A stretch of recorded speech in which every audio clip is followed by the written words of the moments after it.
Hello everybody, welcome back to a brand new Destiny 2 build or guide video. Now the Titan Void build in this video is quite frankly one of the best builds currently in Destiny 2 for Void, and I do love it a lot. It's also really fun to use and is very aesthetically pleasing, I'm not gonna lie. I'd also like to shout out Plunder the Booty because I actually got the build originally from his channel, but I'm gonna be giving you guys my opinion on the build and explaining how it works in this video. If you guys are interested in other builds for different characters, I'm gonna leave the link to that playlist in the description down below. There's a ton of different builds you guys can try out and a lot of builds that are raid ready for the raid when it comes out tomorrow. Without further ado, let's get straight into the build. Firstly, let's talk about what you're going to need for Void. Now for your super, I'd go ahead and use Bubble just for survivability, which is really nice in endgame activities. I'd also use Towering Barricade, which is really nice with the aspect. I use Shield Bash, but you can switch this up for Shield Throw if you want. And then Vortex Grenade is my favorite grenade for this build as well. At the aspects, you're going to want Controlled Demolition. So basically with this aspect, hitting a target with a Void ability or Volatile Explosion makes them volatile. This is basically going to cause enemies to explode, further exploding other enemies, and just making a massive, huge explosion effect if you finish someone or kill someone. Next, we're going to be using the Bastion aspect. So with this aspect, every time you use your shield, every time you use your super, you're going to be giving overshield to your teammates. It's honestly really nice for survivability in raids or dungeons or just high tier activities. It's really helpful for survivability. All right, let's go on to our fragments. We're going to be using Echo of Undermining. So this basically is just going to massively improve your grenades. And with this ability, you're going to be able to get your grenades really fast. So just spamming these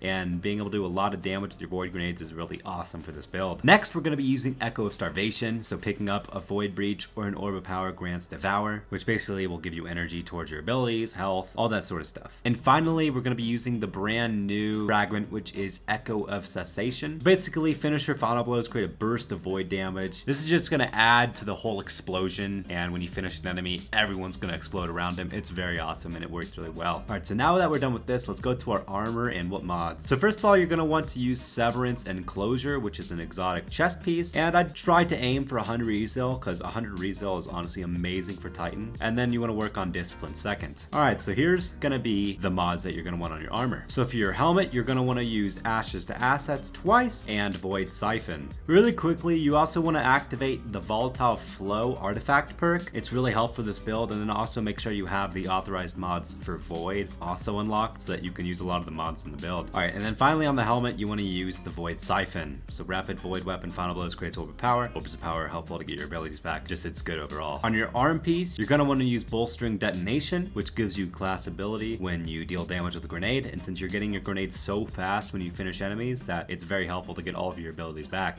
like your shield and your charged melee. You also want to use Impact Induction, so causing damage with a melee attack reduces your grenade cooldown. Lastly, you want to use Firepower on your arms. Your grenade final blows create Orbs of Power.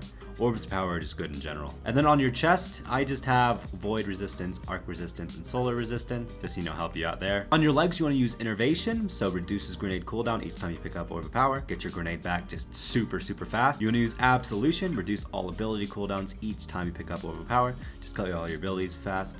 And then lastly, you want to use Stacks on Stacks, so picking up an Orb of Power grants you one additional stack of armor charge, which is helpful. And then finally is your class item. You want to use Empowered Finish twice. So Finisher Final Blows grants you one temporary armor charge, and you're going to be finishing enemies a lot, so it's really helpful. And then finally, you want to get Explosive Finisher, which this consumes 3 or more stacks of armor charge, so using these to get armor charge is definitely important. It's just basically going to allow you to get your grenade instantly if you have 3 armor charge when you finish an enemy. So yeah, guys, that's the build. Let me know how you enjoy it if you decide to use this. Don't forget to like and subscribe if this helped you at all. It does mean a lot. Thank you guys so much for watching. I'll see you in a future video. Peace out.